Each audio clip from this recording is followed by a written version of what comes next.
Awesome. Thanks. So we should be good. So we are going to try really hard to make sure we are entering into break at 10:30 because and have a 5-minute break and transition. So we're going to work really hard to stay on time for that.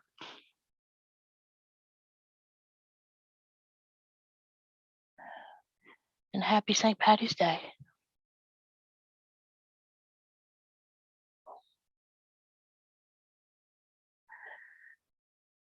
Yes, I did one of those. I got one of those 23andMe kits for Christmas, and I did it, and I found out that I have a lot of Irish in me, and so I wore green today because I feel like I have been under celebrating Your a heritage? holiday related to my heritage all these years, so I'm trying to make up for it. That's funny. Well, I could probably be blackmailed for my young years of celebrating St. Patrick's Day in my teens and 20s. So I definitely had an opportunity to celebrate my heritage for a long time. I'm Irish on both sides, so. My mom's family is from Ireland, and a lot of them still live there. And they had a rainbow yesterday over their neighborhood, and my aunt was like, "Oh, how festive!" Where's That's cool. That is so cool. I love it. When I was back in Mississippi, I would celebrate. I have not celebrated since I've been here in North Carolina, but I would always do it with my friends back in Mississippi. And so today I totally forgot all about it. And I have on no green today. So you'll be punished all day. You'll be punished all day. That's funny. Exactly right. So where in Mississippi did you live? So before moving to North Carolina, I stayed in Jackson before coming here, but I'm from a really small town called Noxapater. So it's by Louisville, Philadelphia. Starksville is going to be our biggest city. And so, but I lived in Jackson for 6 years before I moved here. Oh, cool. I was born in Biloxi, Mississippi. Yeah. Very familiar with that area. Yes, my sister, one of my sister lives in Hattiesburg. And so every time we went to Hattiesburg, we always go down to Biloxi to the coast area. And so, yes, very familiar with that area. Yeah, we lived there when I was very young at the Air Force Base there. Okay. And my mother was from South Alabama. So, that whole region I spent a lot of my childhood in. So yes, ma'am.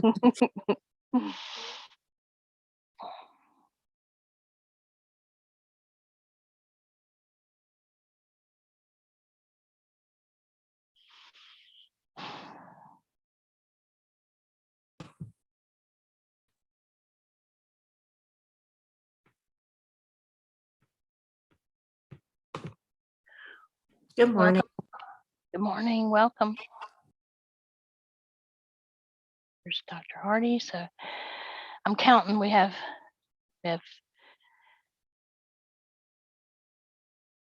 I'm keeping track for our quorum.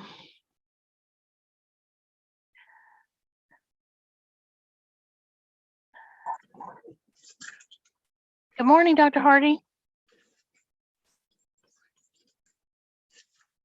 Good morning. Good to see you. Good to see everyone too soon. Hopefully we'll be back in a room together. Yes, at some point, probably pretty soon. I already had somebody asking me about what we were going to do for our May meeting, so I think we'll probably stay virtual in May and plan to go in person for our next school year. But we'll see what people want to do.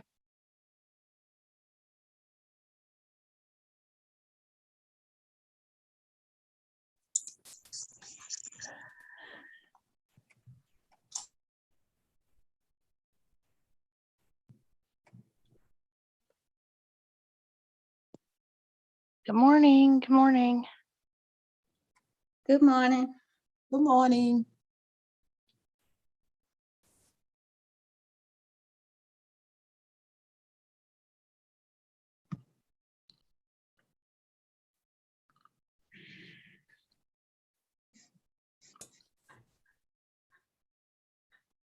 Good morning. Good morning, everyone.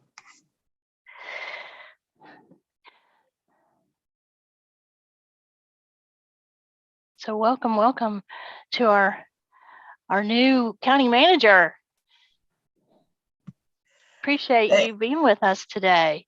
Thank you so much. I am really excited to be here, and I appreciate all of the great work that is happening with Durham Pre-K. Kudos to you. Well, thank you. We definitely look forward to getting to know you and having you enjoy all the fun stuff that's going on. Can I ask you how you say your last name? Because I don't want to mess it up. It is just like if you dissect the word so well, Kimberly. So well. Mm-hmm. Great. Thank you. Appreciate it. You're welcome.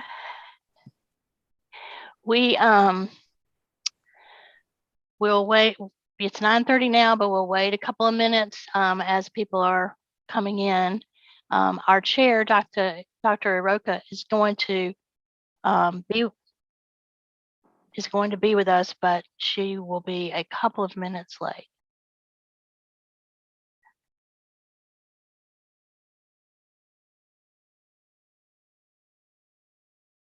Melinda, I want to ask you, there's not anybody waiting in the weight room, is there?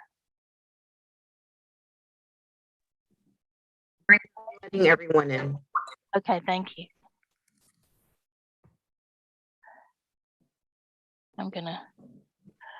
We have a lot of guests today, so I'm going to count through and just see where we are with our quorum. Oh, there's Dr. Aruka.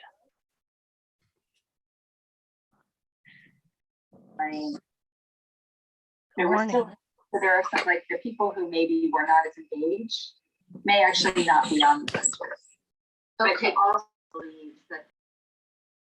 1, 2. Good morning. I see you're counting, One, Linda. 3. I am counting. I think we have a quorum, but I'm just double checking.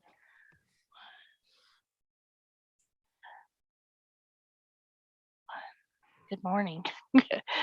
As I count 1, 2, 3, 4, 5, 6,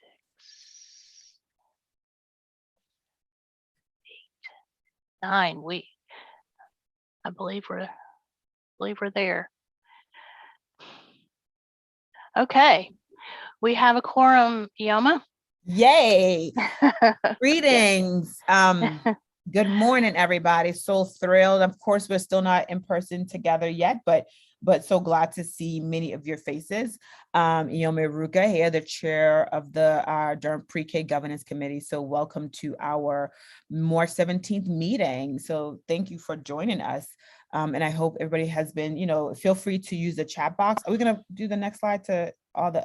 Yeah, Katie, if you can move forward. Oh, thank you. Yes. Thank you. So of course, feel free to use the chat box to your name, your agency or program or organization, title, role, and anything that might be helpful for the group to know, like whether it's like how you've been, if you have break and what you've been doing to take care of yourself, or any happy, joyous news you want to share. We are so thrilled. So feel free to use the chat box. And of course, we're so excited to have our county manager, Dr. Sowell. I hope I said that right, Dr. Sowell. Please unmute if I did not. That's perfect. Perfect. Okay, yes. good. We're so thrilled to have Dr. Sowell here. And just so for those who do not know, she is in her new role as Durham County Manager. She formerly served as an assistant city manager with the city of Greensboro. And as assistant city manager since 2009, her portfolio included oversight for the departments of engineering and inspections, field operations, neighborhood development, planning and transportation, water resources, workforce development, and Office of Equity and Inclusion, and Minority and Women Business Enterprise. So that's just the first sentence, or the first 2 sentences about Dr. Sowell. And I think we're going to put a little bit of a link about her appointments. And so I think I have it. If you're not, so welcome. We're so thrilled to have you, Dr. Sowell. And feel free to unmute if you would like to say any remarks. We're just glad to have you here.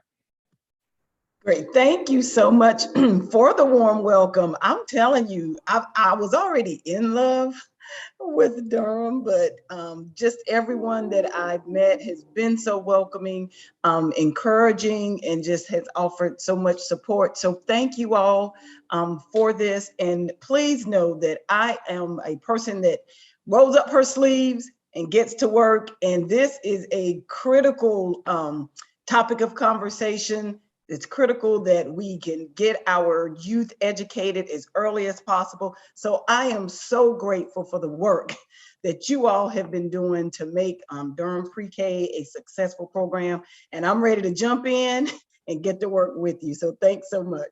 Oh my God, that's exciting. You just got me all excited, and it's 9:35 in the morning. So thank you, Dr. Sowell. We are so just glad that you see this program as really one of the key anchors of the county. So again, thank you and welcome. And we will definitely be rolling up our sleeves to work right beside you. So thank you for that.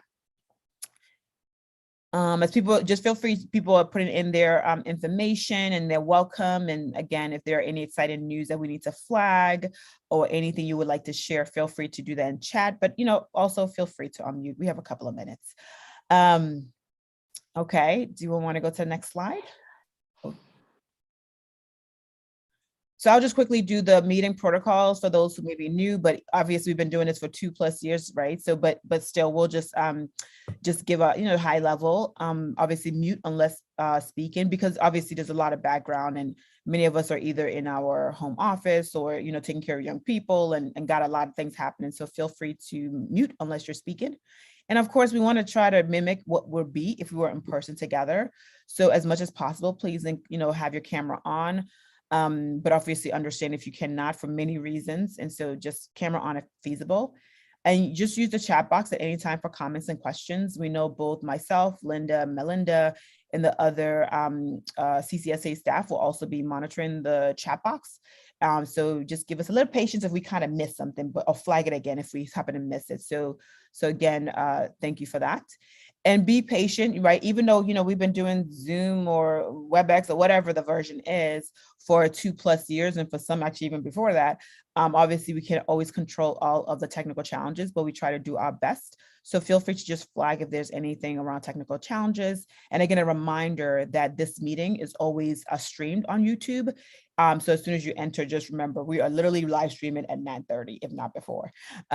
So we'll, because we want other people to also be part of the meeting, even if they can't make it during this meeting time. And if you have to leave early, please let Melinda know, and because that may actually affect our quorum and voting if we have voting matters, particularly later in the meeting. But just let us know so we can maybe move things around as needed if we need to vote on really critical things, which is, we'll always vote on critical things. So again, thank you so much for following the meeting protocols. And again, just engage and ask questions and comment. And we just are community working together on behalf of our children, families, and providers and educators. Am I turning it over? What's the next slide? Am I turning it over back to you, Linda? Sure. Really appreciate everybody being here today, and we're in great shape with our quorum. So we will meet our meeting objectives. So we'll the plan for today is to review and approve our notes from November and January, which you've received numerous times over the last couple of months. And we will have team members share program updates and upcoming initiatives. We also today are doing something a little different, where you'll be introduced to the team members who are leading technical assistance for Durham Pre-K. This meeting, you'll meet them, and the next meeting, you'll meet some other members of our team. We thought that it was important that you have an opportunity to know who else working in the program over time. Then one of our key elements is we'll continue our discussion regarding potential bonus pay for our teachers and teacher salaries. And we'll also include a review of highlights from our hazard pay initiative from last year. I think that those of you who were able to attend our last meeting you'll know that we talked about this. And at that time, the group did ask that we do an electronic follow-up and an electronic vote from our January meeting. We ended up deciding not to do that because a lot of new information came in that we thought needed to be discussed. So we did not do an electronic vote in between from our last January meeting. And so that we will be working on that today and concluding that, and you'll have an opportunity to make a decision about that. Then we'll have a break as soon as we're finished with that part. We'll have a 5-minute break. At the hour, of course, you know, you do what you need to do personally, but just to be aware, we will have a break. And then after the break, we will be diving into a presentation around the landscape for RAP care in public preschool. This is a project that will inform the community and support our request for a RAP care pilot for Durham. And it's a really critical issue for families and has been identified in our equity plan as an issue for the quality subcommittee's been really focused and looking at that. So we'll have a presentation around that and discussion. And then last, we're going to need to confirm our meeting dates for next year. And so that kind of gives you an overview of our meeting today. Katie, if you'll go to the next slide. Thanks. So we'll get going, and we definitely need to call for a vote to approve our notes. Yes. Should we, so we can do it under, we can approve the notes from November and January under the same, or do it? Okay, perfect. Okay, thank you. So now I would like, does somebody want a motion to approve our notes from November 2021 and also January 2022? So moved. Thank I'll you, Drew. second. And who second? I'm sorry. I did. Sharon. Oh, thank you, Sharon. Okay, I couldn't see. Sorry, I don't have No smart. problem. Thank you. All right. Any questions or concerns? All right. If not, we will ask, is it, I know my brain isn't working. Yays, all the yays. You know, my brain isn't working as much. It's too cold. And so feel free to, I should have said also, feel free to use your reaction, your raised hands. Or also you can just raise your hands in front of your screen as well. So that would also work for us. This allows Melinda to count for those who are voting members. Thank you. And then I'll ask for if there are any nays. I'm just going through the screen, Melinda. All right. All right. I do not say any, okay, I don't see any nays. So we have, okay, so those, so meeting notes have been approved. Thank you so much.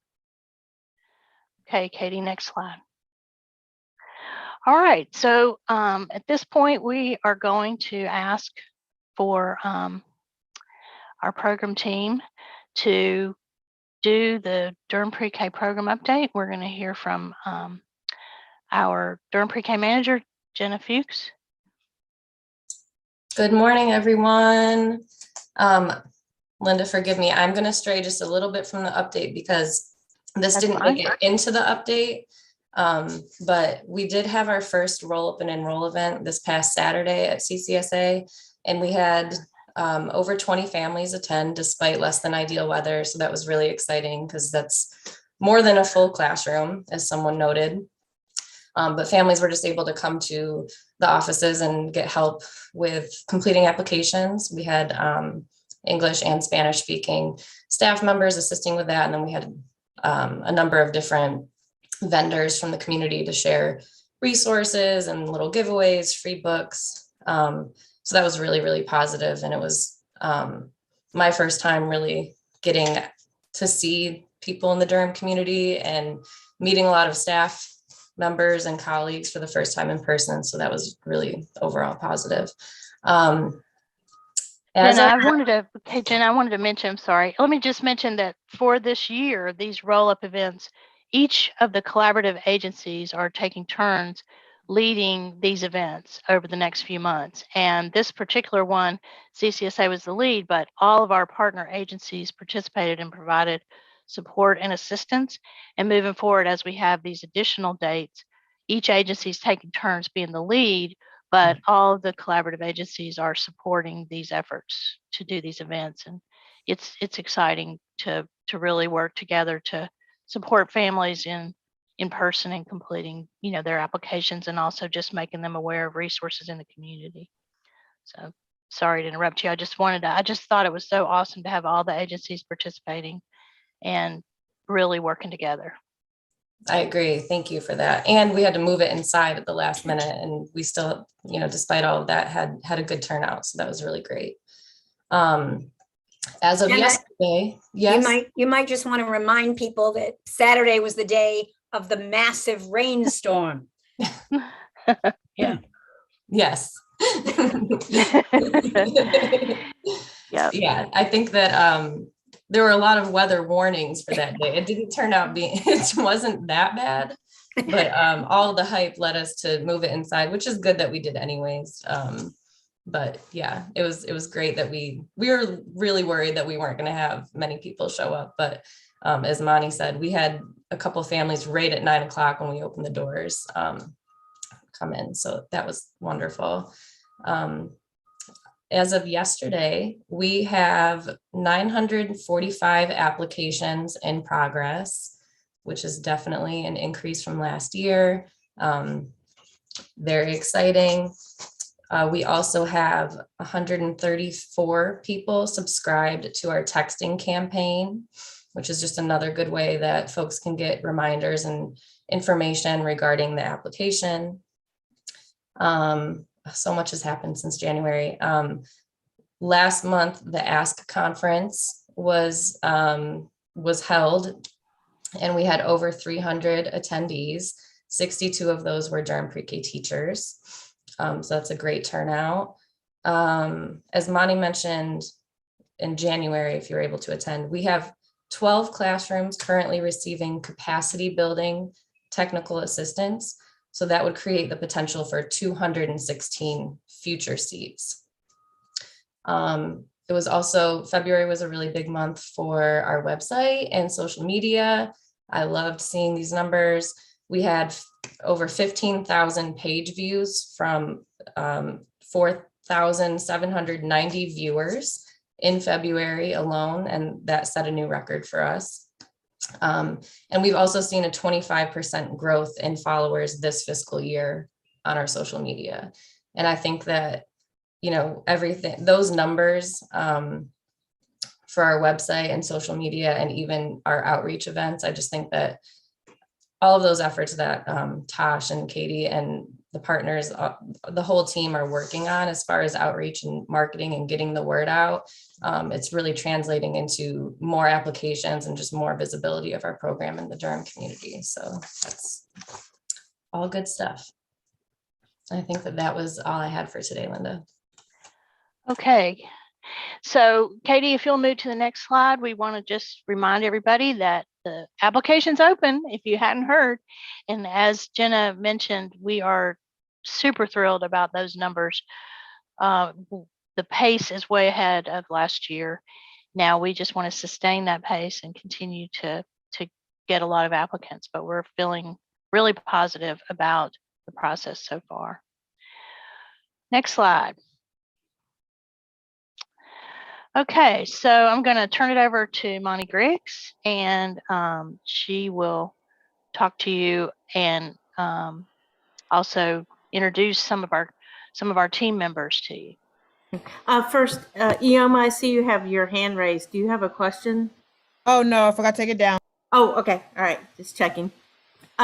So for the quality subcommittee update, we actually we're supposed to have a meeting in March, but we rescheduled it to April because we wanted to make sure that the quality subcommittee had the information about RapCare that we're going to be discussing today, and then also the report to review so we can discuss it at the next subcommittee meeting. So the next quality subcommittee meeting is going to be April the 27th from 12:30 to 2:30. And of course, that'll be a virtual meeting. That meeting is open to anyone. Anybody's welcome to join the quality subcommittee. And if you know of individuals who'd be great on that committee, please let us know. We'd love to have them join. and be part of that group. So at the meeting on the 27th of April, we'll be discussing the RAP paper and looking at it to make any kind of suggestions, recommendations before we move forward with giving it and releasing it to the public. And so we're looking forward to that. I know the subcommittee has done a lot of work around the equity plan, and RAP care is one of the top priorities identified. And so we want to continue to move forward with addressing those priorities and finding ways that we can help support the community and ensure that Durham Pre-K is an equitable program for all of our young children and families in Durham County. So it is my great pleasure Next to work slide, with. Katie. Oh, sorry. Yes, next slide, Katie. It's my great pleasure to work with a committed, highly qualified group of technical assistant specialists and managers that support the work of Durham Pre-K and support the improvement and enhancement of quality in Durham County, working with teachers on improving instructional supports, interactions. I think during the past 2 years, they have really helped to support teachers beyond the interactions and the instructional supports, and really look to support programs to help them through the pandemic with all the new health and safety requirements, with the self-care and just the emotions that came with the pandemic, not just for the children, but also for the teachers, working to ensure that the children had safe learning environments during that time. So I am really honored to be able to have them introduce themselves to you today, and just really proud of this team and proud to be part of this team. And so I'm going to let them introduce themselves today. One thing to mention is we do technical assistance in collaboration with our partners, and we work very closely with Durham's Partnership for Children in providing a technical assistance plan, not just around the interactions and high quality related to every day, but also around teaching strategies goal. So we are proud to introduce the entire TA team that's inclusive of CCSA staff and Durham Partnership staff. Good morning. My name is Beverly Williams. I'm the Technical Assistance Manager here at CCSA. I managed my team for Durham Pre-K, as well as I managed the infant toddler regional specialist in Region 12, as well as I also do direct TA with some of our Durham Pre-K centers. Thank you for inviting me to the meeting. Good morning, everyone. My name is Nita McAdoo. I'm the lead TA specialist with CCSA. I absolutely love providing technical assistance for the Durham Pre-K teachers. I can honestly say that when you go in a classroom and you see the changes in the children that come as a direct result of the TA coaching and modeling approach, it just makes your heart smile. And there's a lot of good things despite COVID and some centers not being able to allow us to come in. Things have flipped. We're getting back out. We're seeing wonderful things. And I just want to say thank you for allowing us to come today. And we thank you for all of your support. Good morning, everyone. My name is Kamika Henderson, and I am the Birth Through Kindergarten Technical Assistant Specialist. And I have had a joy with CCSA, and I've had a joy working with the teachers and as well as the providers when it comes to providing technical assistance. It's been a pleasure being able to see the teachers grow, to see them reflect on their practices. And it's just been wonderful to be there as a support. Like Monty shared with self-care, it's been awesome that the teachers are actually taking a look and creating goals on how they can make sure through all that is happening that they are also thinking about themselves and making sure that they are ready to go into the classrooms to support their children and continue with those positive interactions. Thank you all for letting us come in and join with you all today. Hi, good morning, everybody. I'm Shawn Shefty. I am a BKTA specialist like Kamika, working with DPK. I also work in Durham with programs who are going through NACE accreditation in addition to the DPK. And I will echo everything Kamika and Nita said. It is a joy to work with teachers. It's so satisfying to see that result with the children, but also when a teacher says to you, when you come, I always feel like I can do anything. You make it easier when you're here. It's very, having such a long career in education, it's very satisfying to be able to give back to those who will continue to carry on the work after, we all retire and keep it going. And like I said, it's a joy to work with DPK. Thank you for all of your support of the program, and I appreciate being allowed to be here today. Okay, Katie, next slide. Good morning, everyone. I'm Maggie Conley. I'm a technical assistance manager for CCSA, working in the instructional support area. I have the great pleasure of having a colleague that I work with at the partnership, and I could not do what I do without her. I just need to put in a big plug for these Durham pre-K teachers. They are one of the hardest working groups that I have ever had the pleasure of working with. They're, besides all the wonderful things they do for children and family, they are constantly learning about how to do it better and how to bring those children to the next level. And just before I sign off, I have to wish everyone a happy St. Patrick's Day today, because in the Connolly family, this is a big day with lots of singing, dancing, corned beef and cabbage, and of course, a few Guinnesses. So hope you have a lot of good luck today. That's great, Maggie. Hi, everyone. I'm Susanna Savage, and I'm with Durham's Partnership for Children. I'm the NC Pre-K Teacher Quality Specialist. And I have just really enjoyed getting to know all of the TAs on this team. It's a fantastic group of people, and all of these teachers in Durham having the opportunity to go out into the onto this in the sites and in the classrooms.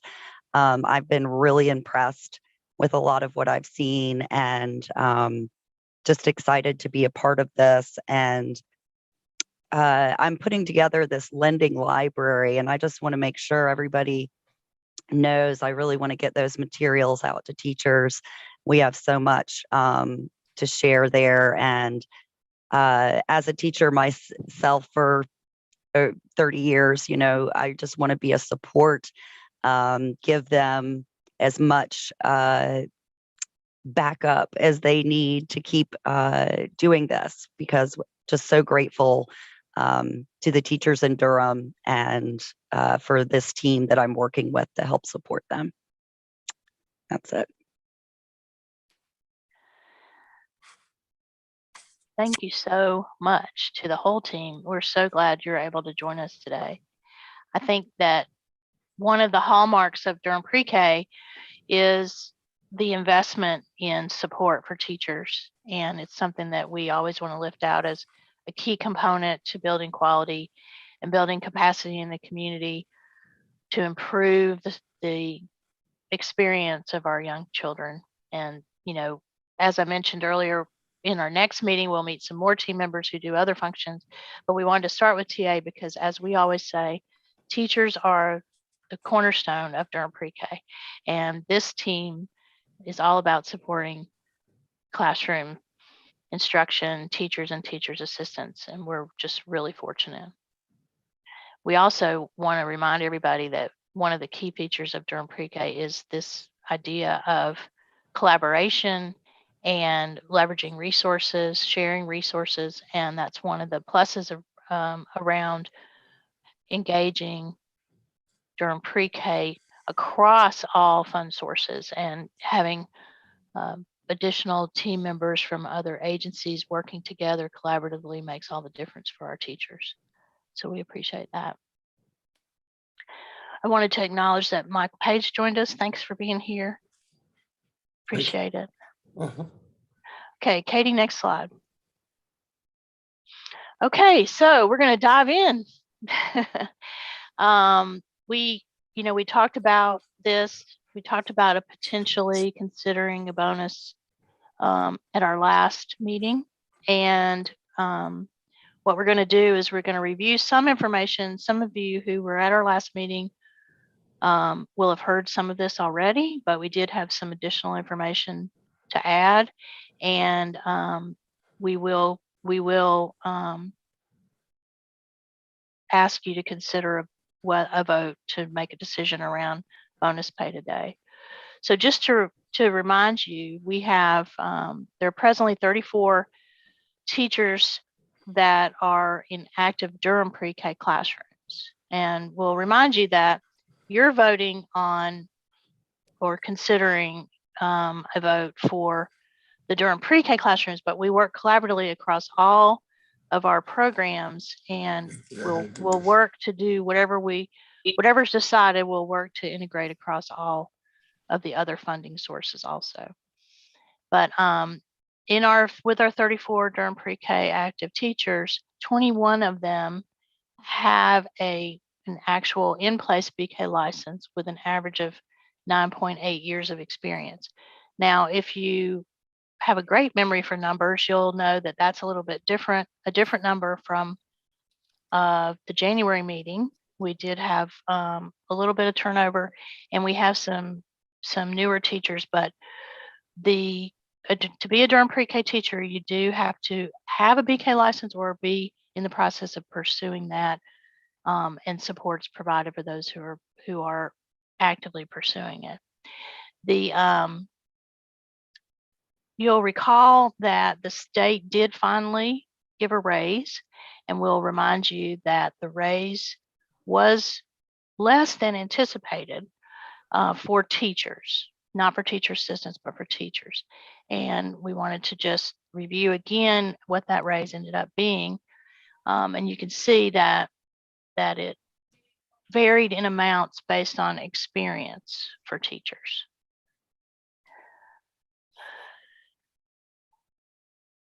The other thing that happened is that, just to talk about that raise a little bit more, is that the step increase, they often, when they're implementing or passing raises, they often address those raises around the step increases. And, that obviously, for some of us, we have mixed feelings about the way they implement raises over the years.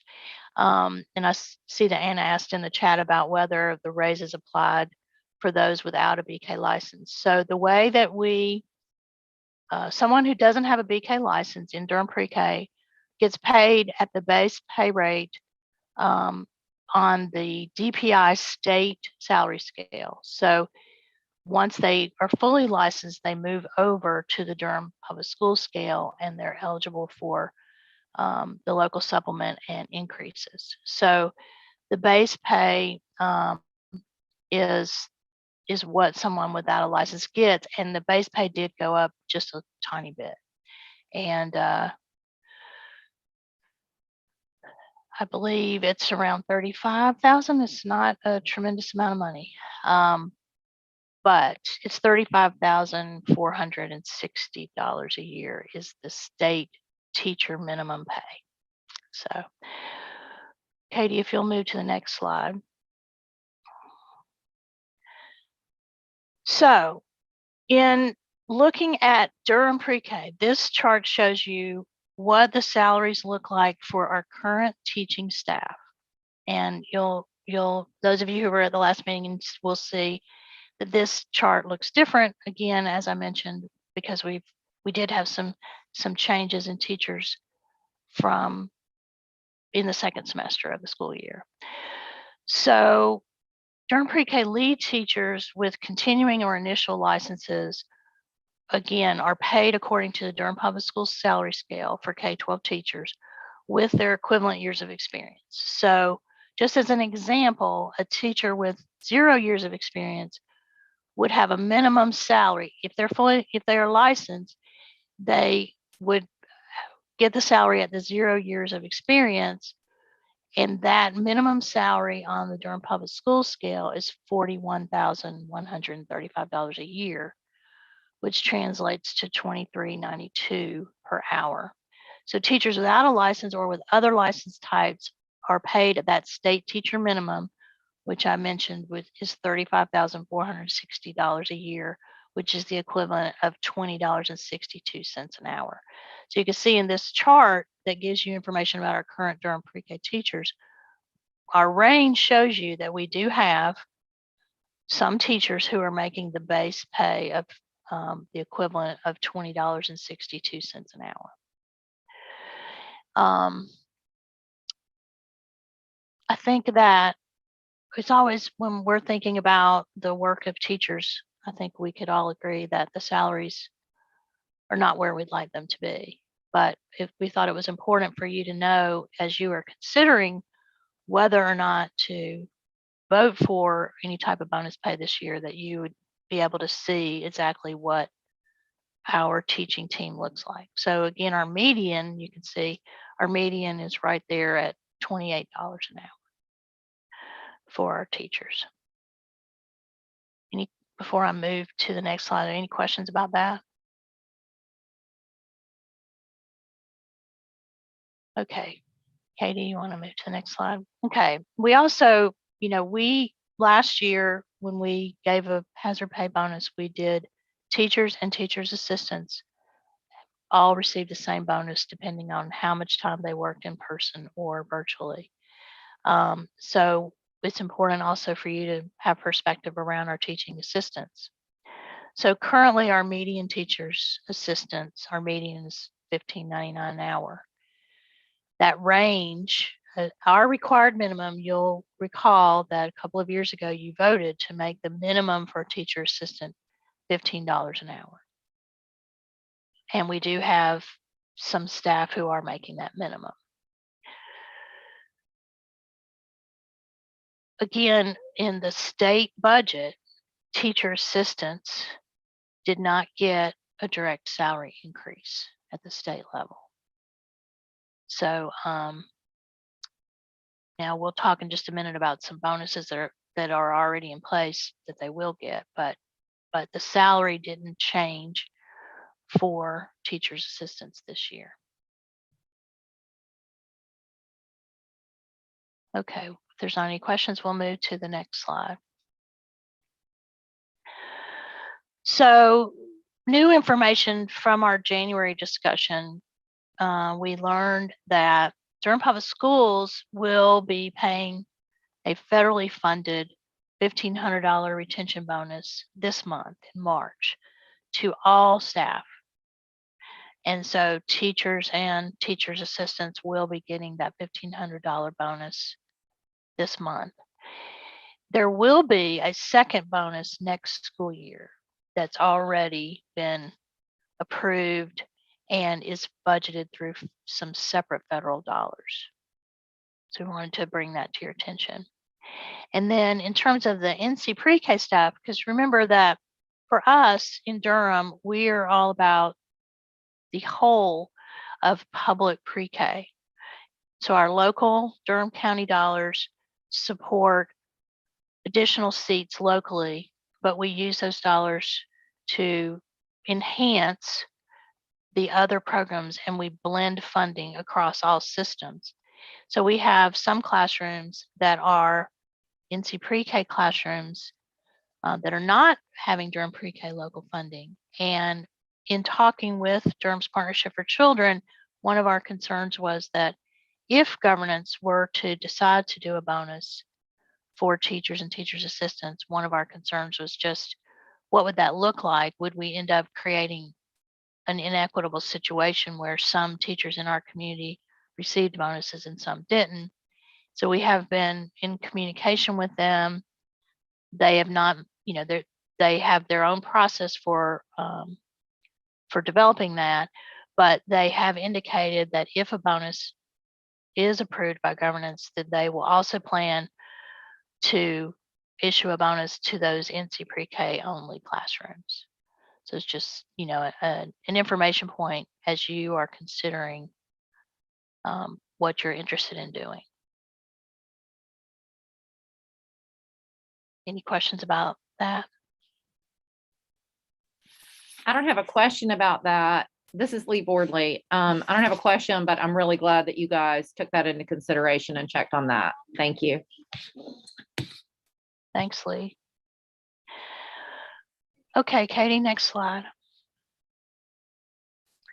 So we are going to hear information about last year's bonus pay. We did talk about this in our January meeting, but we thought we should review it again for those of you who weren't able to be here. So I'm going to turn it over to Jenna to talk about the hazard bonus pay we did last year. Yeah, so as Linda mentioned, we did issue what we called at the time a hazard bonus payment to all of our teachers and teacher assistants in June of 2021. You can see the range right here. The amount that they received was based on how much time they spent in person in the classroom. So we surveyed the recipients of that bonus payment in November. We had a 38% response rate. And Katie, if you want to move to the next slide, I'm just going to review the highlights. So these were some noteworthy takeaways of the survey. 96% were working in the same pre-K site, and 96% felt more appreciated and recognized for their work. The one that stood out to me was also just 100% of those surveyed said that it helped ease their financial stress, and that an 88% encouraged them to stay with their current program. Again, these are just the noteworthy, these are some of the highlights. And then Katie, if you want to go to the next slide. We did discuss this in January, but again, we just wanted to draw your attention to this because looking at this chart, you'll see that the majority of recipients, they used their bonus towards bills and just basic needs. And I know that when we discussed this before, everyone was in agreement that it was just a powerful observation. Because I think it just really illustrates, especially after looking at the salaries, it illustrates that the impact of these bonuses, that they're having a positive impact on the lives of our teaching staff during really difficult times. So we just wanted to highlight that as well. Yeah, that's all I have. Okay, thanks, Jenna. Any questions about the last bonus payment that you approved from last school year before we move on? Okay, Katie, if you'll move to the next slide. And Linda, can I ask you a quick question? Yes, please do. So yeah, will there be a any further hazard bonus pay issued anytime soon? So what we really want to do today is have you guys consider whether to approve any kind of bonus this year. So for context, what we did last year was we did focus on it as a hazard bonus pay, and we did differentiate by paying a larger bonus for teachers who taught in person all school year. And we gave a smaller bonus for teachers who taught part of the school year. And we did focus very much on that pandemic-based hazard. This school year, and the money came, just for context also, the money, we did not ask for new money from the county to pay that bonus. What we did was we had some funds that were not going to be spent, and we asked for permission to use those funds to create the bonus. So the bonus was not originally in the budget. And that's why we gave the bonus in June, because we had to wait to make sure we knew how much money would not be expended. And so it was an add-on to our budget that governance approved. For this year, we again are in a situation where we will have unexpended funds. And the reason for unexpended funds is basically when we are budgeting to pay out seats for children, we have to budget at a higher rate than we often actually end up spending, because we can't get in a situation where we are overspending in our budget. And so, there's that differential. And so, obviously, governance could say that we would not want to spend that money, that we would want to ask permission to carry it forward to the next year. But because this issue of teacher compensation, classroom staff compensation is such a critical piece, in last year, governance felt that it would be best to ask for permission to pay the bonus. For this school year, we have not budgeted for a bonus. We're asking whether you want us to pursue a bonus for this year. And we haven't called it a hazard bonus in asking you to consider it this year, because we have been in the classroom live in person all the school year, and the pandemic, although extremely stressful for everyone, so it could be argued to still be a hazard bonus, we felt like that there are needs for bonuses that may not necessarily need to be termed hazard. So basically, if you approve a bonus, then we will issue one. But there hasn't previously been a decision to do a bonus this school year.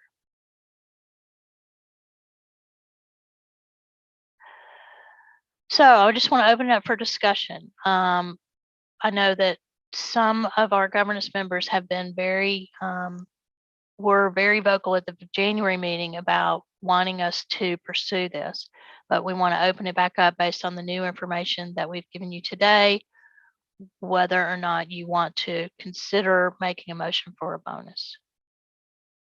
And just a couple of just clarifications, especially with your decision points, right? 'Cause I think they relate to the actual vote itself. So I think it's, maybe taking each of them one at a time, right? So that, right, to look at, okay, do we have any concerns about equal bonus for teachers and teacher assistants? I don't see the rationale, but I think it's something to just talk through if needed. So do we want to discuss anything around equal bonus for teachers and teacher assistants? Oh, go ahead, Kathy. So can you all talk about the turnover rate between teachers and teacher assistants? I mean, Linda, you already mentioned that there was some turnover. And I just, from what I'm hearing in the community, that's a big issue. And would like for us to talk about how a bonus might offset some potential turnover. Be proactive about that. Thanks. Yeah, thanks, Kathy.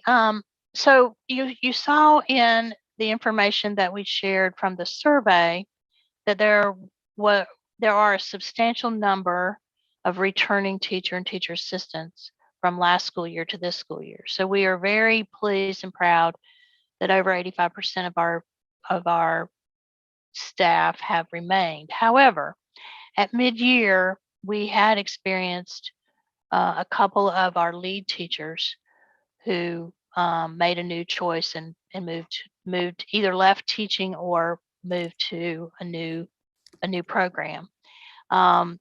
We haven't had as much turnover compared to teachers. We've had less turnover in teacher assistants this year.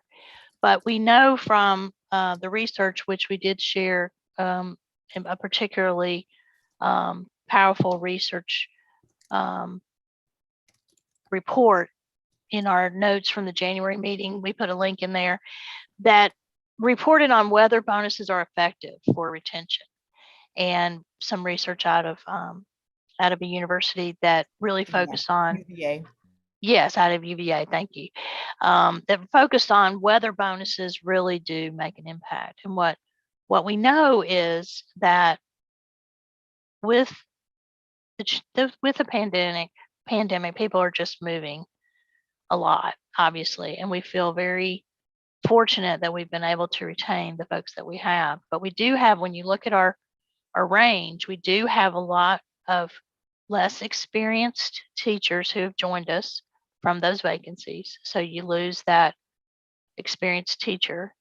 And also, obviously, continuity of care is really critical. And we find that we don't have a lot of options for retention.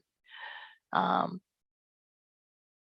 bonuses has been something, personally, obviously, investing in long-term salaries is critical, not bonuses. And Durham Pre-K has prioritized requiring that all Durham Pre-K teachers be paid on the Durham Public School scale, which is not the same in other public pre-K programs across the country.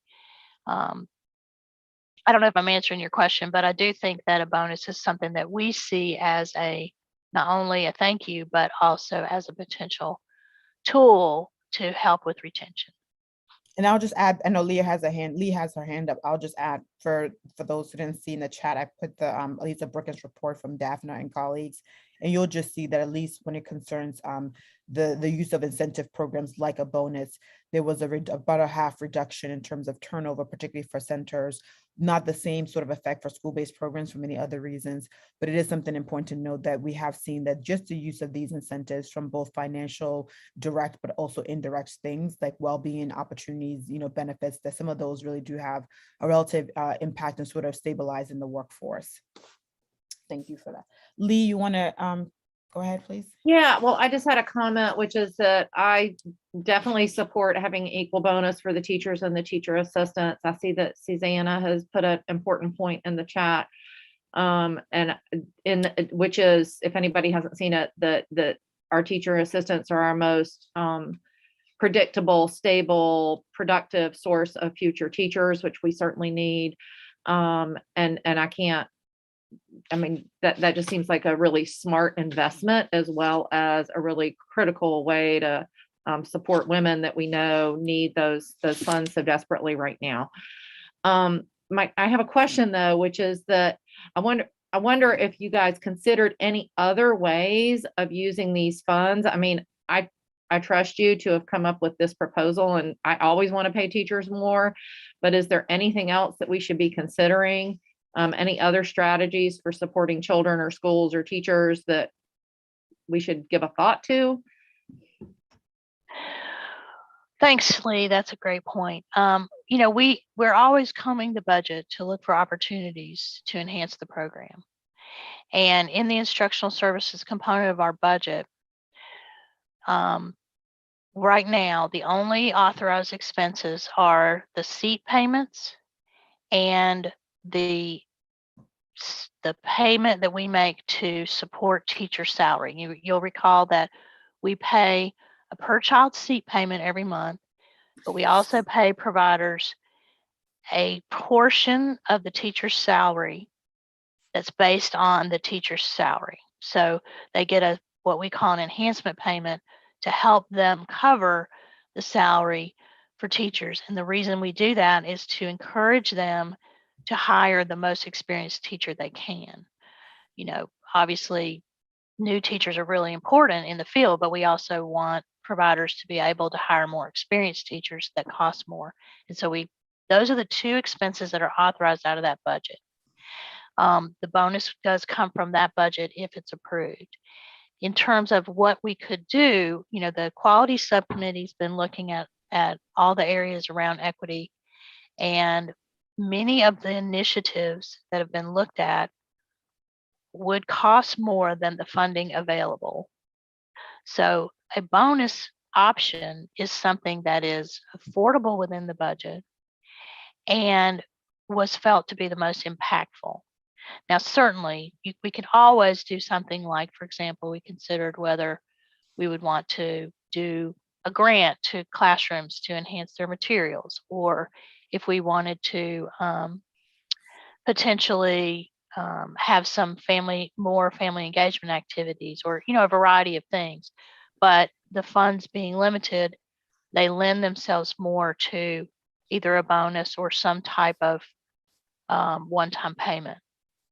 That makes sense. Thank you.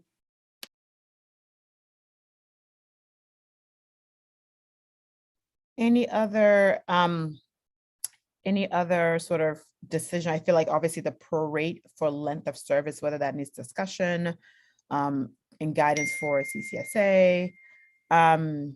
Yeah. So I feel like in the end of it, it feels like since there's not a huge impact in terms of program and TA, all of that, it just feels like because we see just across both the city, but the whole country, literally, we're seeing a cratering of our workforce. And I think this is just ethically right. And so I wonder if others have any thoughts, or if people are ready to, if somebody wants to make a motion about the bonus pay for school year 22. Oh, So Beth we have has two raised hands. I can't see who they are. I think Lee's putting her hand in. I think Beth is the next one.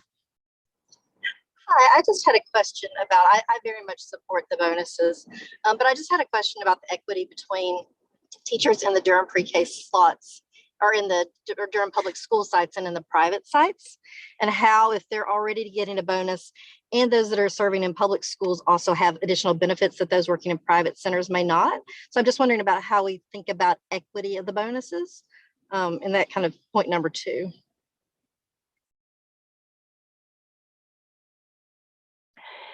Yeah, as we mentioned, this month, Durham Public Schools staff will get a $1,500 bonus.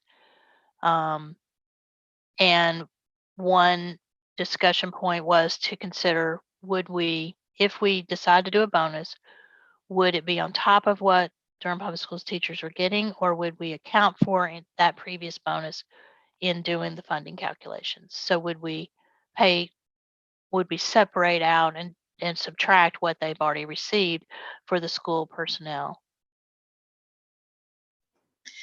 I am a little concerned that when there's extra bonus on top of the benefits that are provided through Durham Public Schools, we incentivize moving to the Durham Public Schools programs away from the private centers. I don't know if other folks share that concern. I also, have feelings about not giving the full bonus to everyone, but I think there's a little bit of a question between, this is one of those equality versus equity questions a little bit in my head. I don't know if others have thoughts on that. Yeah, I think that's a good question. I mean, we could all argue that in many ways, many teachers across the board, across settings, are paid unequally and unfairly writ large, and we know it's most felt by those in non-school based programs, particularly centers and community-based programs. So I think that's a really good point. And so the question is, so make sure I'm just understanding too, Beth, what you're maybe suggesting is, are there ways that maybe, are you saying that the bonus doesn't go to the school-based, the teachers in the Durham preschool or public schools? Is that what you're suggesting? I think what I'm suggesting is that we just account for it so that the ultimate final amount is the same amongst private and public centers, whether that funding source is coming through the Durham Public Schools extra bonus. So perhaps if there's a need to top off, then we would do that with the Durham Public Schools folks, but that we would take it into account in the way it's phrased in bullet point 2. Yeah. And Linda, clarify that for me. I thought that's in essence what usually happens anyways, but maybe yeah. Well, it didn't last year. We paid the bonus based on how much time. So the Durham Public School teachers received a lower bonus last year because they were in person for a shorter period of time. But there was not a bonus that we accounted for last year. This year, because we are aware that federal funds are available to the public schools, and we were aware that they are getting a bonus, we wanted to make sure that you decided whether you wanted us to account for that bonus and pay the difference, or what strategy you wanted us to pursue. Yeah. And it sounds, yeah, so then if I read that, and others please chime in, it also sounds like we want to account for, right, so it's not this double to those in DPS.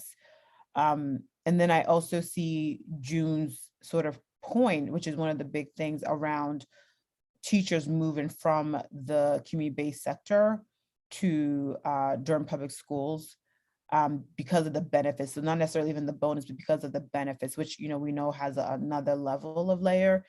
And so that's, I mean, it's something to think through about, does the bonus offer enough to reduce? Yeah, so I feel like that's always the big question, is the benefits part. That's something we have not fully been able to account for. I think it's something that we need to think through about the amount that we give to schools, to programs, and also then teachers. Is that helping to reduce sort of the inequitable access to even the benefits? I think that's a huge part that we haven't fully costed out maybe. So I wonder if others have thoughts about that, but also Linda and team, if you all have thoughts about that particular insight from June.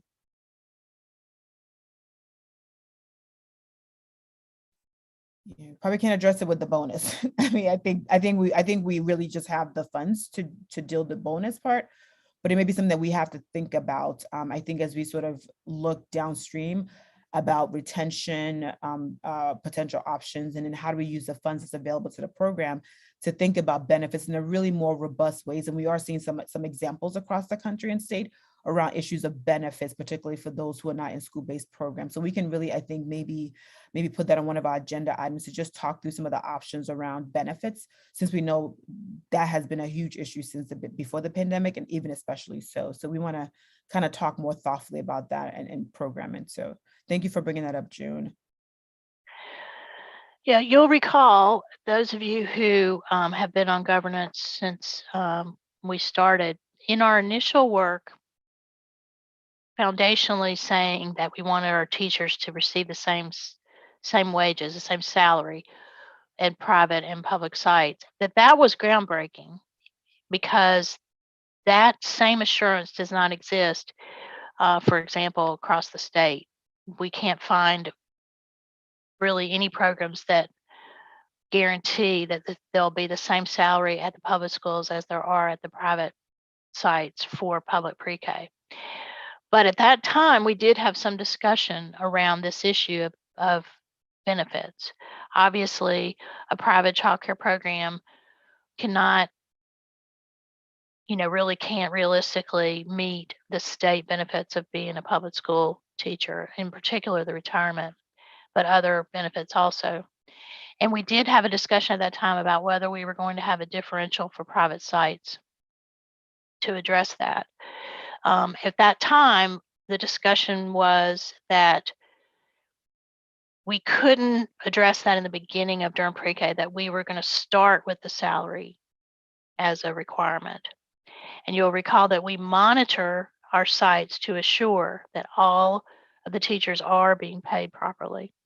And we work to support the private sites to make sure they set the salary appropriately based on the public school scale.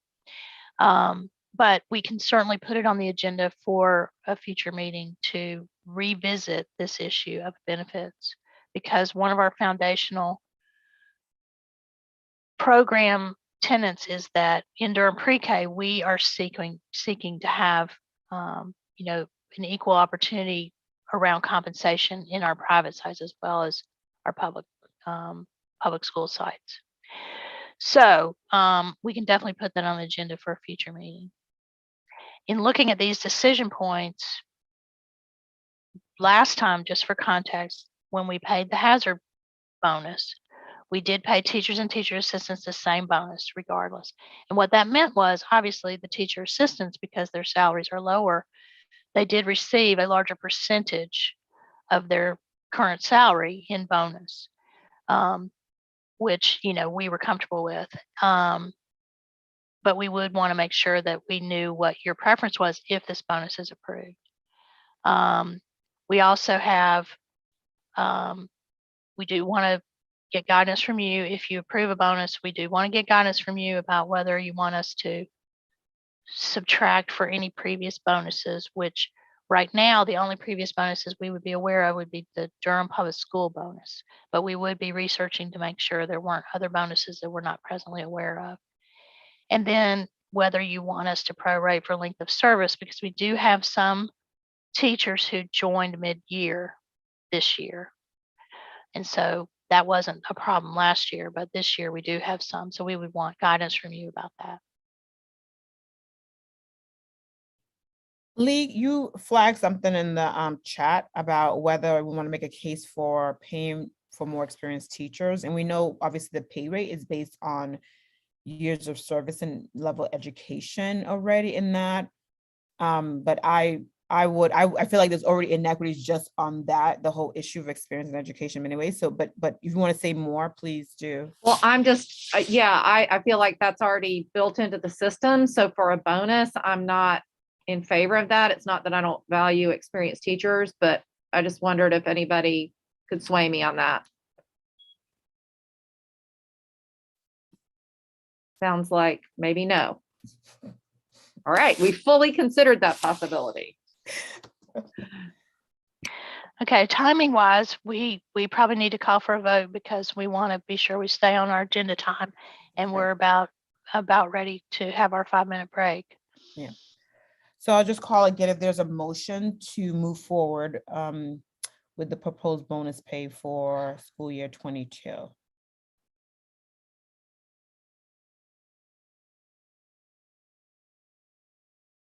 Thank you, Kate. So we need a motion. I will make a motion. Okay, thank you. We have a motion. Any second? Second. I'll second. Okay, sounds like Lee second, or is it Nakia second? Pick one. Good, pick one. Okay, all any discussions, any questions, comments?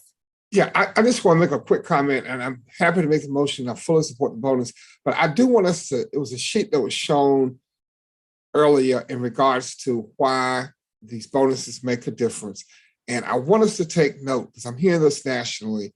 People are not feeling appreciated. People are not feeling worthwhile in their jobs. And we got to pay attention to this. Sometimes money does not make a difference, but a mere, I don't know what could be done, but something could be done to really encourage people each day when they go to work and to support people. I think support people is the right way to do it. So I just want to make note of that. I was going to say it earlier and I changed my mind, but I think it's real important. We have to continue to support these teachers. Thank you so much. I could not agree. Thank you. I agree with you tremendously. Yes. So we have already had a motion for first move forward in a second. So all the yays to the proposed bonus for school year 22. Feel free to use your reaction button. I'm looking for those also who may not be on camera or on their phone. So can I ask a clarifying question real quick? Oh, yes, of course. Are we voting to give a bonus for everybody, or are we voting to subtract the difference from the Durham Public School staff? What exactly are we voting on? What did we agree Linda, can you on? give us the language? Yeah, I think, can you give us the language where just to make So sure? right now you're voting whether to do a bonus at all. And then that was Michael's motion. And what we will do, if you approve it, then we can ask for some clarifying points. Yeah. Okay. Thank you. All right. Okay. Any nays? This is Jen. I don't think Oops, sorry. Oh, hold on. Hold on. I can't remember who. I can't hear who's talking. Sorry. Sorry, this is June. Oh, hey, June. Okay, I don't thank you, think I June. can vote. Yeah, No, June. I don't think I can June vote on would be this. conflicted, right? Yeah, yep. So You can't vote, June. Yes. Okay. thank you for reminding us. Yes. Appreciate that. Thank you, June. Any nays? All right, the motion to approve has passed. And now, Linda, you just need to get clarification. Like, you want to go ahead and what's the other clarification you want to get through? Yeah, so you have several options. One is you can say to us that you want us to implement it, and we will implement it the best way we see how. Or if you have a particular, what we would do is we would implement the way we did last year, where we would pay an equal bonus for teachers and teachers assistants. We would account for previous bonuses, and we would prorate for length of service. If in the absence of guidance. If you want to give us guidance about these points, we would be happy for you to do that. Could I make a motion? Do you need a motion on this, Linda? Okay. Yeah, if you want to give us guidance, we would need a motion. Thank you. Okay, so I would like to make a motion that we pay an equal bonus for teachers and TAs, that we do account for previous bonuses in our funding calculations, and that we do not prorate for length of service.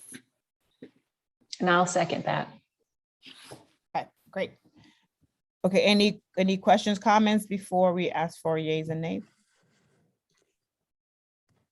Okay, thank you for that motion. Sorry, hey, Ioma, I'm sorry, this is Anna. Can I just jump in? Dr. Hardy, is the DPS bonus prorated for length of service? I did, Dr. Hardy, I did check with your finance department yesterday, and they said they will be prorating for length of service. So if folks have been here the entire year, they will get the $1,500. Yes. It is not prorated by month. My understanding is by semester. I don't know if Paul and Alex told Linda anything different. And then there is some preliminary conversation about a retention bonus in the fall for staff, and all of our staff are included, which does include pre-K staff. Thank you. I appreciate that. But Lee, your point being, we want to value and retain all teachers, even if they've only been working one semester. And so that would be the justification for not prorating for length of service. It is, and that more experienced teachers are already on a higher scale. And that in my mind, this bonus is about the extraordinary pressures of this year, last year and this year. And so that, everybody's sort of been in the same boat in that regard. So I could be argued out of it. That's why I asked about it before, but to me, it makes more sense to not account for that. Yeah, I agree. I mean, is there a reason to, or, I mean, I agree with you, Lee. Yeah, I guess the counter argument would be, if I'm a teacher who worked in a classroom all year, this school year, forgetting about my number of years in the profession, but just focusing on this school year, if I, started this work in August and work all the way through June, and I'm paid the same bonus as someone who didn't come to a classroom until January, do I perceive that as an equitable payment, that we get the same bonus? I think that's the counter argument. I'm not necessarily saying it. Yeah. What if, they've been, so is it about that classroom or school? What if it's because you literally went from one program to another program? Because is it about service in that particular program, or just, because I feel like this is, I mean, I think we can make an argument for both. I also think, what if you went from one program to another program, or you went from school to a center, or vice, so I think, yeah, so I mean, maybe we think about that if DPS is doing something prorated by length of, is it service in the school, they're doing school, but what if you've been in the field for a long time? I mean, I guess it's, yeah, so yeah. Right, I thought we were talking about just the number of semesters worked this school year, not about broader service years of experience in the profession. Yeah, in putting that as a decision point, it could be either. I mean, there was some suggestion that there might be a larger bonus for more experienced teachers. That was one thing, but then also there was some suggestion that there should be a smaller bonus if someone had not worked the whole school year. So it's kind of both. Lee, do you want to make an amendment to your yes or no? I just want to make. Yeah, so I could amend that, although I am a little bit. Yeah. You don't have to amend it. It's I actually totally don't want to amend that. Yeah, that's what, if you want to, I don't. Yeah. Stuck on your point, Ioma, is that it's most likely that that person came from another program, and yeah, I mean, I think the point is you jumped in when it was really hard, so I think I'll leave it as it is, and we'll see what people want. Thank you. Yeah, I think it was a good discussion to just think through, but yeah. Absolutely. So we do have a motion in a second. If there's no more comments or questions about leave, could we just remember again, I know time is of of the essence in terms of just for today. But can we just remind people what we're voting on again, this particular, just to be sure? Could Melinda or Linda, could you read it out for us again? Yeah, so the motion is to pay we already approved the bonus itself, but this motion is to pay an equal bonus for teachers and teachers assistants, to account for any previous bonuses that have been paid out this school term, and to pay all working team members the same bonus regardless of how long they've worked this school year. Thank you. All right, so that's the motion. So all the yays for this motion. So you feel free to use your reaction for those who are voting members, and or your hands up. Perfect, thank you. All right, and the nays.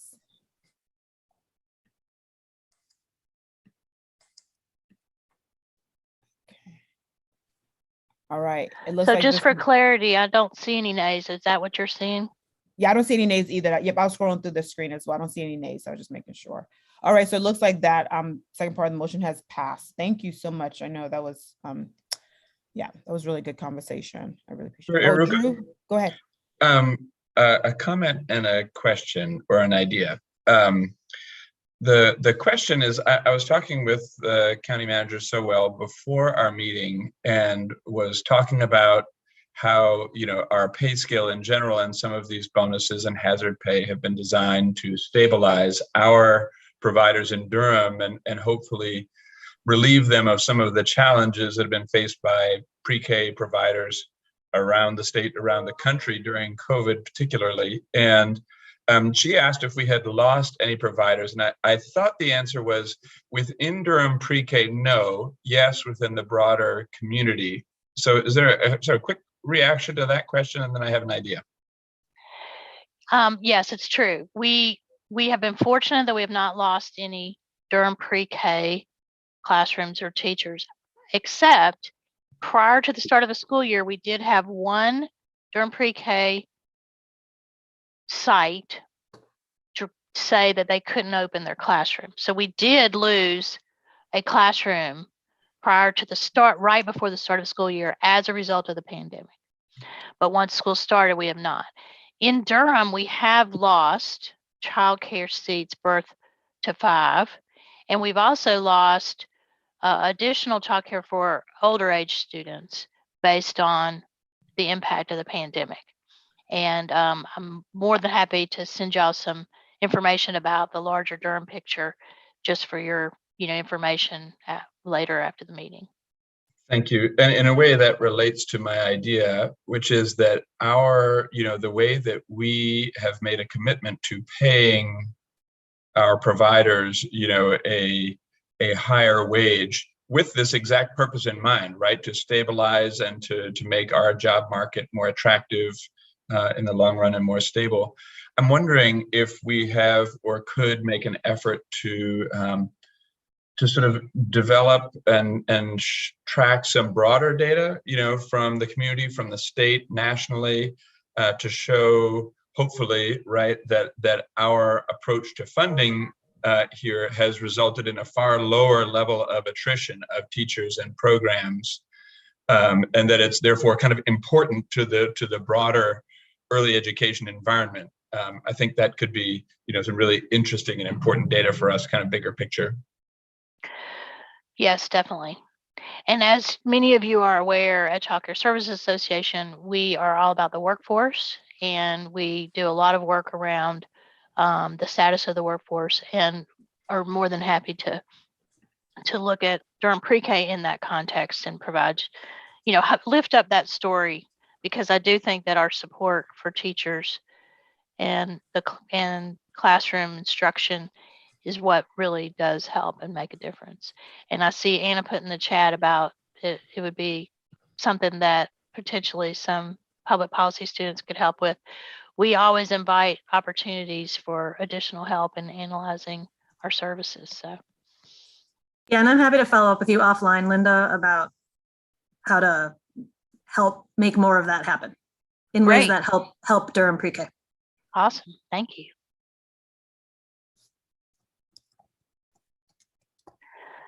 Okay, so we have conclude our voting. If there's any other discussion, if there's not any other discussion at this point, we are scheduled for a 5-minute break. If you guys still want to take it. Yeah, let's take a break. Yeah. Thank you. So 5 minutes, so we'll be back, let's say 10:55. Okay, thank you.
Okay, we're going to ask everybody to come back. This is 10:55. Thank you.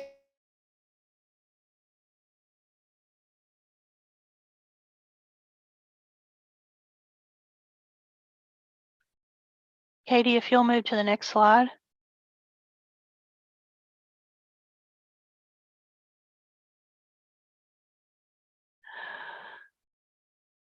Okay, Elma, you want us to start back? Yeah, I think, yep. I'm looking at, yep, looks like everybody's pretty much back. Okay, so, but obviously, we did go over a little bit with our last discussion, which was really important to get that taken care of, and appreciate the rich discussion. But we are going to adjust the second part of our meeting so that we can make sure we finish on time. And so some parts will speed up, but I'll remind everybody that Monty mentioned at the beginning of the meeting that this next part where we're talking about the issue of RAP care will be discussed really in depth at the quality subcommittee in April. And if you want to be a part of that, everyone is welcome.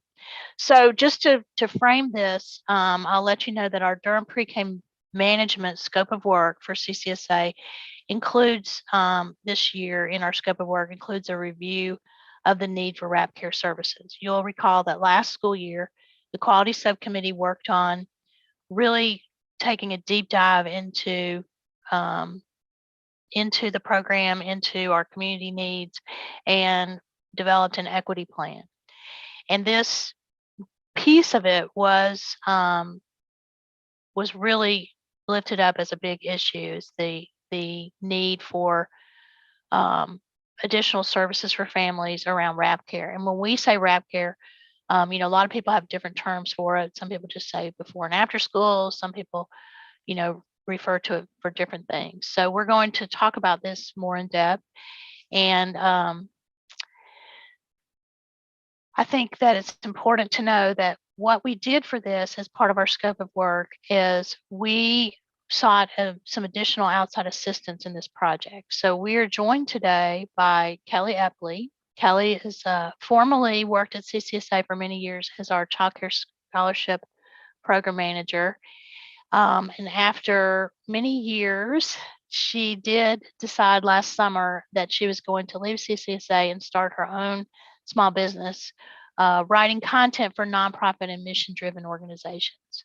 And because of her familiarity for so many years as our subsidy program, scholarship program manager, and her deep knowledge around pre-K and RAP care, we at CCSA contracted with her to help us with Durham Pre-K's project addressing the RAP care barriers.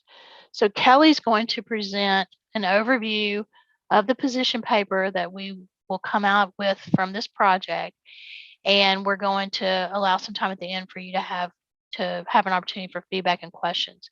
So we won't go in as much depth as we originally intended based on time. But again, I'll mention that you're going to be seeing that paper and have an opportunity. You'll see it in its draft form to have an opportunity to provide feedback about it. But we wanted to have this presentation first to give you an overview. So Katie, if you'll move to the next slide, and I'll welcome Kelly to begin talking with you guys. Thanks, Linda. And thank you all for having me as part of your meeting. I'm going to try to scoot through this as efficiently as I can, but also making sure that I take time to highlight the most important pieces and make sure you have time for questions once I've gone over the paper. So you can see there on the first slide, the paper is made up of a variety of perspectives. It begins with a focus on Durham's commitment to equity, not just the equity plan, not just DPK's equity plan, but Durham County's equity plan, and other state and local efforts that mirror and parallel that plan. I think it's unavoidable that we talk about the pandemic. I think this entire paper would have looked entirely different if there had not been a pandemic. So we have to talk about the role the pandemic has played. We'll look at national, state, and local wraparound care delivery, and then really focus in on local parents' need for WRAP, what they say about their need for WRAP, local providers' capacity and desire to offer wraparound care, and then we'll end with the recommendations that have come out of what we've learned through this paper. So can we go to the next slide? Okay. So as I mentioned, and like I said, I'll just zip through this. There's more than just Durham Pre-K's equity plan to discuss in this section, because Durham County's Racial Equity Task Force mentions universal high quality pre-K. It also mentions the provision of before and after care. The state Early Childhood Action Plan and Durham's Early Childhood Action Plan both talk about increase in access and participation, provider reimbursement, expanded eligibility, and full day, full year care. We also, there's also a place in here where we talk about the parallel to the Leandro recommendations as well. So you really get the picture that this is not just a Durham thing. This is, statewide. This is equity in service to pre-K children is a goal. All right, let's go to the next. Well, actually, sorry, can we back up for just 1 second? The other two pieces of that, in addition to just the state and local alignment, is there's a lot out there about how equity is not just simply a goal, but that it is actually in and of itself an element of quality. So there's a piece in there about that as well, how equity contributes to quality. And then, of course, with Durham being the ever-changing place that it is, there's a small piece that talks about just the threats to equity in Durham right now, and some things to sort of keep an eye on as we center equity in this paper. Okay, sorry. Now we can go to the next slide. So I don't know that you could have read a single news source in the last year or two without noticing that women and mothers in particular have been affected by the pandemic. Workforce has been affected by the pandemic. And in particular, socioeconomic and racial factors also play in there. Black and Latino women are much more likely to have been hard hit by workforce issues related to the pandemic. Child poverty is on the rise. It has to do with a lot of the benefits that came out due to the pandemic being removed, like the child tax credit, and the effect that that's had. social and emotional and academic setbacks for children. We'll look at all of that. The pandemic has really played a huge role in reshaping the problem. We had a problem to begin with. We have a bigger problem now. It's the sum total of this section. And then that part will end with some information about how, as a country, we can't really define wraparound care very easily. Linda even mentioned that a little bit when we started this. We don't really have language for it. And when we don't have language for something, it's a much harder thing to grasp and tackle. So, so that section will talk about how we really need, we can maybe try to solve the problem in Durham. We can maybe try to address the issue in North Carolina, but there really needs to be a larger national response to this. But as is often the case, Durham may be able to lead the way in that. So can we go to the next slide? Okay, so let's see. So we're sort of going from bird's eye view to a more focused view of the local pre-K program. But when we look at around the country, it was interesting to me, and some of you may know this already, there are only 6 states that offer state-funded pre-K at 6.5 hours per day or more. North Carolina is one of 6 states to do that. So it was interesting, and I felt important to bring that up because when we're comparing this program to programs around the country or learning from programs around the country, I think it's important to know that North Carolina in general is already pretty far ahead, and that still there is more that we can do. The paper looks at pre-K in North Carolina, generally the history of NC pre-K, what the benefits and issues have been with that over time. Each county with more than 250,000 in population has a section in the paper looking specifically at, how is the program structured, how is wraparound care handled.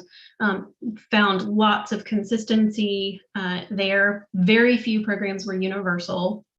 I think Durham and Mecklenburg being the main two. I did learn that Mecklenburg for the 2022-2023 year will go fee-free for everyone, which was, I thought, a pretty huge thing, and really separates Durham and Mecklenburg from a lot of the other programs in North Carolina. And then for local wraparound care delivery, this is really where I want to start to spend a little bit of time, and I'm going to try to watch the time. But Linda, if you would just wave at me or do something to get my attention. I've been thinking and talking about this for so long that I might just go right off on an unnecessary tangent. So in Durham, we have wraparound care that is offered on a seat-based system. So some seats, so we offer seats in programs, but only some seats are eligible for scholarship dollars for wraparound care. There currently is, let's see. So seats are funded by one or more partners, and the various partners have different eligibility criteria, different in terms of both activity and income. If Durham Pre-K's aim is to have socioeconomically diverse classrooms, then continuing to mix seats is going to be a goal, but it's also going to make the seat-based mixed funding per seat. It's going to make this more complicated. It's going to make it more complicated to offer wraparound care when some seats are eligible to receive funding and others are not.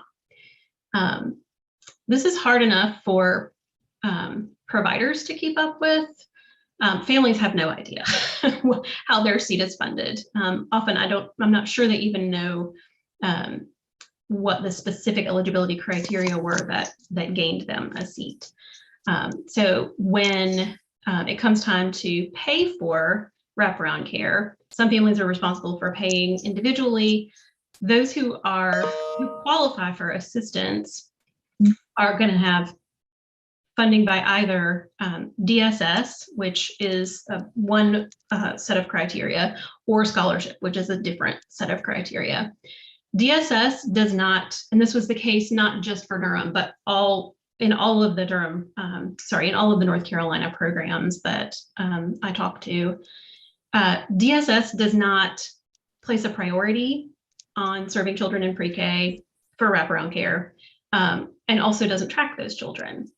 There's no real reason to do so at the moment because there's not a formal relationship between DSS and NC pre-K or Durham pre-K. But DSS will pay, vouchers will pay for the number of hours that a parent qualifies for and uses. So it varies by child. With scholarship can tell you everything you need to know about every family who's on wraparound care. The tracking is there, but at the moment, scholarship only pays for quarter-time care. It's just a standard quarter-time care if you're approved for wraparound assistance. So there's not variability. It doesn't necessarily match the parent's schedule. There's pluses and minuses on, for both of those. So can we go to the next slide? Okay, local parent need. All right, so we looked at this in a few different ways. One was data from pre-K applications. Last year, I guess I should say, the application that came out last year for the current year's program was the first time that we used a system where a response about the need for wraparound care could be tracked. And so I'm going to just give you a few numbers that we found. So we looked at, just for uniformity's sake, looked at parents who accepted, declined, or asked to be waitlisted. And the reason we did that is it means that every single one of those families qualified and had a choice to make about a seat.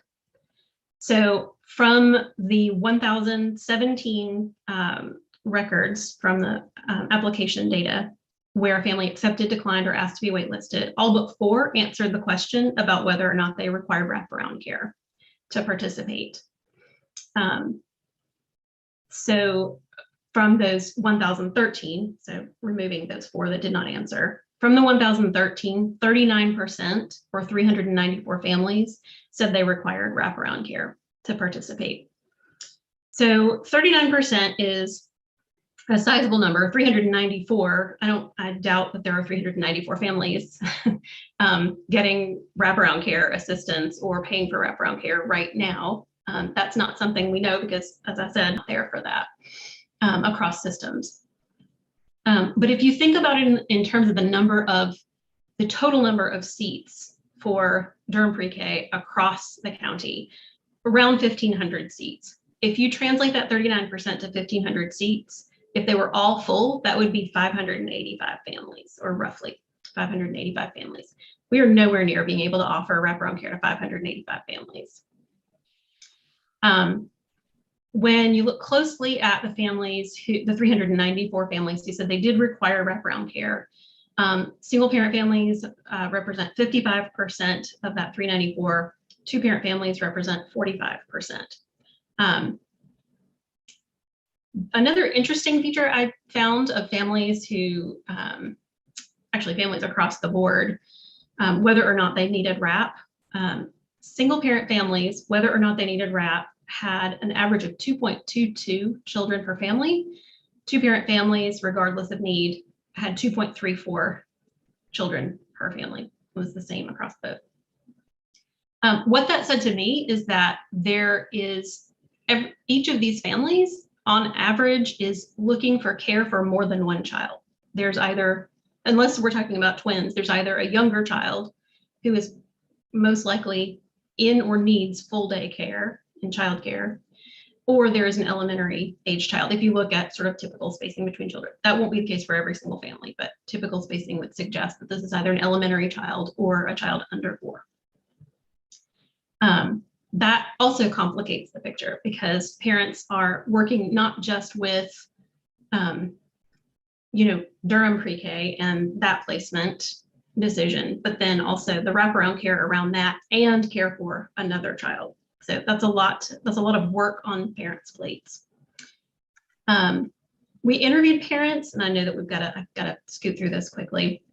Interviewed parents who applied last year and did or didn't get wraparound care. Also interviewed parents who are planning to apply for this year. Across the board, what I heard was families who have choices often don't choose pre-K for a few reasons. One of those is they have to make decisions. If they need full-time care, they have to make a decision about that early, because private childcare often requires parents to contract for that upcoming school year well before, months before, seats can be offered in the pre-K program. So if they know they need full-time care, some of them are not even going to apply or will withdraw an application once they make that decision. Another reason is, even if wraparound care is not guaranteed, but even if the parent was able to access wraparound care, if it was a family who had an income high enough to incur fees to participate, they have those fees in addition to wraparound care, full cost of wraparound care. And often for families, the two together approach the cost of full-time care, and it makes it feel to families, it makes them question why move this child from a full-time seat? I already have a familiar place for my child. This is going to cost almost as much as what I'm paying now. Why should I move? So there are a lot of reasons that families with choices will make a different choice. For families who have fewer choices, they're much more likely to accept the seat whether or not they get wraparound care. Doesn't matter whether they said they need it or not, they're going to take the seat more than likely. But what they lose is income and hours of work. And it also creates extra work because they have to have makeshift arrangements for that before and after care. They have to find someone to drive their child, find someone to take care of their child. These arrangements are not usually formal care.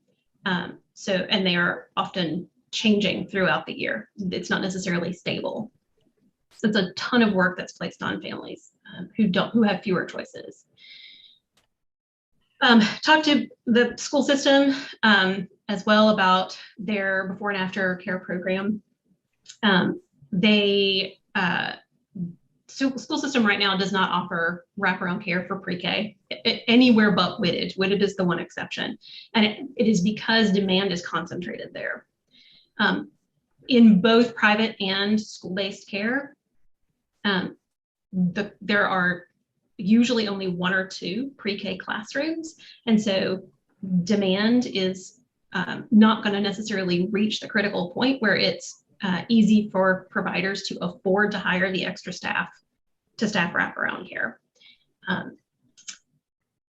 The Office of Community Ed and the Office of Early Education have been working together to try to figure that out. And I do think there are plans for DPS to offer wraparound care in the future, possibly the near future. I can't speak to that timeline specifically, but I spoke with someone in each of those offices and they both expressed the same thing.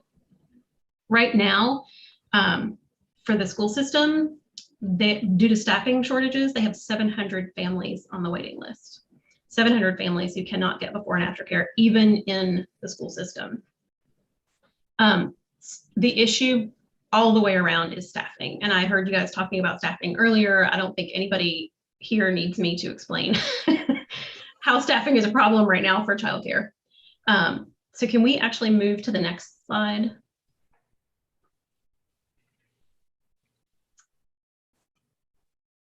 Okay, local provider capacity.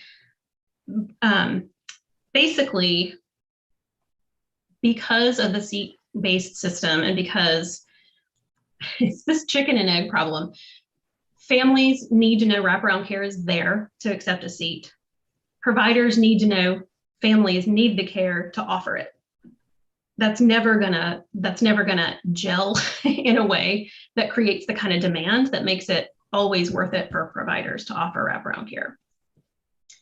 And I just want to point out, I know I have to wrap this up quickly. I think it's important to say that when families who have choices can't wait for a seat offer, And I know there are lots of reasons seat offers have to come when they do. I'm very familiar with that. But when families who have choices can't wait for those seats, it actually places a higher burden to generate demand on families who don't have other choices. So it's unfortunately the way the system works right now. It's just it does not attract enough higher income families to make it easier to generate the demand so that all families, regardless of income, have some kind of access to wraparound care. I hope that makes sense. I can answer questions about that further down. Surveyed providers, 21 out of the 25 answered. In general, they want to offer wraparound care. A few programs always do. Most programs, it seems, decide the summer or right before the school year starts. So there is not necessarily always a guarantee that wraparound care will be offered for reasons that you just heard. They, just like the school system said, staffing was by far the largest hurdle. I heard all kinds of stories. The second thing they said, though, was funding. Both the reimbursement rate they felt could be higher and the availability of subsidy for families to be able to afford it could be better. And then obviously staffing capacity is a larger workforce issue. There have been declines in the workforce both nationally and in North Carolina. And there have also been declines in enrollment in early childhood degree programs. I know that that is also not news to anyone, in this meeting. But I think that's also an important point. Not only do we not have the staff now, the staff are not coming. And so we have to do something about that as well. So if we want to go to the next slide, that's recommendations. I'll try to scoot through these as well. So the first recommendation is basically to stabilize demand for wraparound care. We can't leave it up to families and providers to play this chicken and egg game to try to figure out whether or not to offer wraparound care, whether or not they can accept a seat. Amend the way wraparound care is reimbursed, and then strengthen pathways to early childhood profession with equity in mind. The next 3 slides go into a little bit more detail about each of these. Linda, do we have time for that? We don't. So I want to basically, just put this in context for governance. Obviously, this is a very complex topic, which is why we've spent months studying it. Just to let you know what the next steps are. So what Kelly's been highlighting are pieces that she has studied very in depth, and we as a team have been looking at. And you will get the draft paper for those of you who have an interest and the time to give us feedback. We will look forward to you providing feedback with your questions. But in the quality subcommittee, we will take a deep dive into this really in depth. What I will say is that the work that has been done, I think, will really fully inform the development of our request for a pilot. So you'll recall, Katie, if you'll go a couple of slides forward, keep going there. So you'll recall that we have requested to the county consideration for funding for a pilot, a RAP care pilot. Kelly mentioned that right now there's limited RAP care scholarships available. Those scholarships are presently only available for children who qualify for NC pre-K seats. And that's because those funds are coming through Smart Start and are designated for children who qualify under NC pre-K. DSS does fund some RAP care, and that's for families who meet the general subsidy requirements. But there is a much broader need, but we don't, in our RAP care pilot, we proposed to not only fund scholarships for families who can't afford RAP, but we proposed in the pilot that we would build capacity for RAP by having other types of incentives for providers and supporting the development of the workforce to provide RAP. This chicken and egg comment that Kelly made is very important. And what we are seeking to do is to address the full complex, all the different threads that really make up this fabric of RAP care in our community. So the pilot request, we felt that we wanted to show potential funders that we had studied in depth the issues and that the pilot would test out. We are trying to do a 2-year pilot to implement strategies to address this need. So we will be sending you a report. We will be diving into the report in depth through the quality subcommittee. We will be publishing a report to the community, to the county, and we'll be following up with the county about our pilot request. We did initially ask for consideration for ARP dollars for that pilot request. We know that the county has a lot of different needs for those dollars, and we hope that there will be consideration for RAP care as a really important issue and barrier for families in accessing high quality services. If we are able to fund a RAP, then we propose to report the lessons learned from that RAP after the 2-year pilot and report in May of 2024, with the idea and the hope that we would scale up a RAP project in the 2024-25 school year. Through this process, Kelly has done a phenomenal job of interviewing many, many players and talking with parents and families and other players in the arena of RAP care. And I think you'll find that the report is quite comprehensive. And as a team, we are working with her to enhance that even more. I know we shorted our time today, but it was important that we address the bonus question and those votes, and there's never enough time in these meetings. But I encourage you to consider getting involved with the quality subcommittee to further study this issue in depth. And I want to be sure we open it up if anybody has any comments. I know there's been some good comments in the chat regarding this work.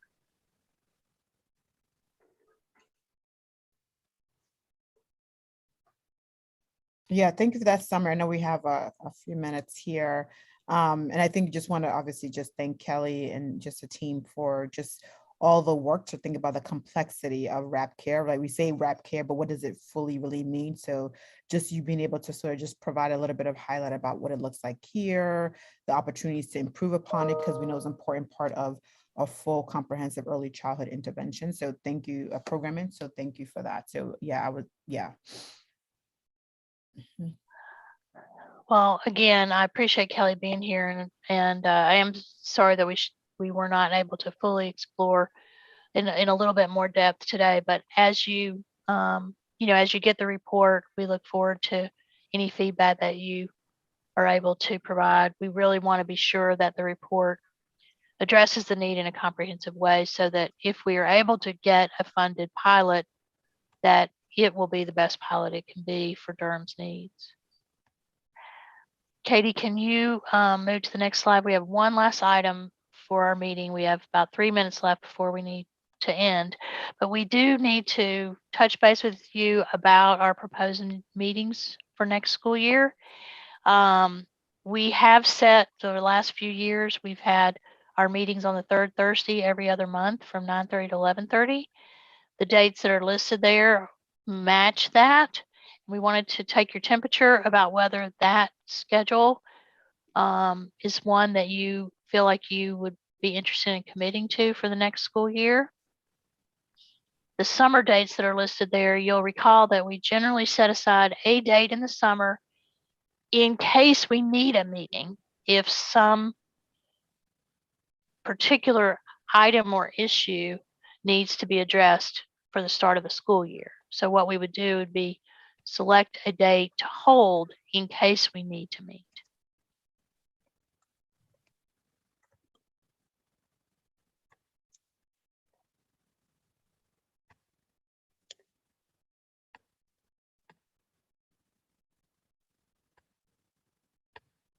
I mean, I'll just flag for myself. I think my July and August may be not possible, but luckily we have other leaders who can take on. So yeah. And I know for some of us, obviously at the university, we may not know our classes until later in the year, but I think it seems like we've been pretty good with this third Thursday for now, and we can obviously circle back. But yeah. Well, unless there's any objection, what we'll do is we'll send these out as invites, and we'll see what kind of, if we have a particular problem with a particular date, then we will revisit that with the group. I agree. Katie, if you'll go to the next slide. So just forecasting for our next meeting's May 19th. Between now and then, you will be getting a DocuSign email asking you to review our yearly conflict of interest forms for your signature. We commit to doing those every year. We're going to do that over DocuSign this year. So you'll be getting a DocuSign from our office. Also, it will be time for us to, and Ioma, as our chair, has informed me that she's interested in passing the baton to a new chair. And so we will be including some information out to you for nominations for some new leadership on our governance team. Thankfully, Ioma is not telling us she's leaving us. She's just interested in passing the baton as chair. So if you have an interest in that chair position, we hope that you'll self-nominate, or if other people have someone they want to nominate, we'll entertain those too. I see in the chat that Sharon shared and reminded us about April being Child Abuse Prevention Month. Thank you so much, Sharon, for reminding us about that important topic. Does anybody else have anything for the group before we need to end today? I want to thank. I just want to thank Ioma. I think that this project alone is unbelievable in the Durham community in North Carolina, and having Ioma to lead it as the governance chair has really been exceptional. So I really just want to say thank you. Well, thank you. You all do the heavy lifting. I just show up. Oh, no, that's not true. We have always benefited from your wisdom and expertise, and we look forward to you helping whoever the new chair is in filling those big shoes that you've been filling. So we appreciate that. I will say that we have been very fortunate in the commitment of all of our governance members, and it's been phenomenal to work with the whole group.